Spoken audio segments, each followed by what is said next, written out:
તો અમેરિકાના ઉપરાષ્ટ્રપતિ જેડી વાન્સનું મોટું નિવેદન સામે આવ્યું છે। તેમણે કહ્યું કે આશા છે કે આ યુદ્ધમાં આ પરમાણુ યુદ્ધમાં પરિવર્તે નહીં। જેડી વાન્સ દ્વારા આ નિવેદન આપવામાં આવ્યું છે અને આ નિવેદન ખૂબ જ મહત્વપૂર્ણ માનવામાં પણ આવી રહ્યું છે, કેમ કે આ પહેલા પાકિસ્તાનના વિદેશ મંત્રી દ્વારા વારંવાર આ પ્રકારનું નિવેદન આપવામાં આવ્યું હતું કે અમારી પાસે પરમાણુ શક્તિ છે, અમારી પાસે પરમાણુ બોમ્બ છે, આ પરમાણુ બોમ્બનો ઉપયોગ અમે કરી શકીએ છીએ।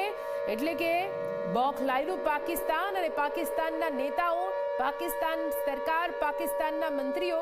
પરમાણુ બોમ્બની ધમકી આપતા હોય તે પ્રકારનો સિનારિયો ઊભો થયો હતો અને તેને લઈને જ હવે અમેરિકાના ઉપરાષ્ટ્રપતિ જેડી વાન્સ તે મોટું નિવેદન આપતા કહ્યું કે આશા છે કે આ યુદ્ધ એ પરમાણુ યુદ્ધમાં ન પરિણમે।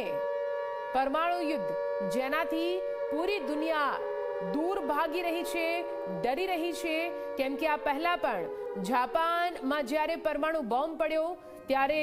ત્યાંની પરિસ્થિતિ તે વખતે અને તે પછી પણ વર્ષો સુધી પૂરી દુનિયાએ જોઈ છે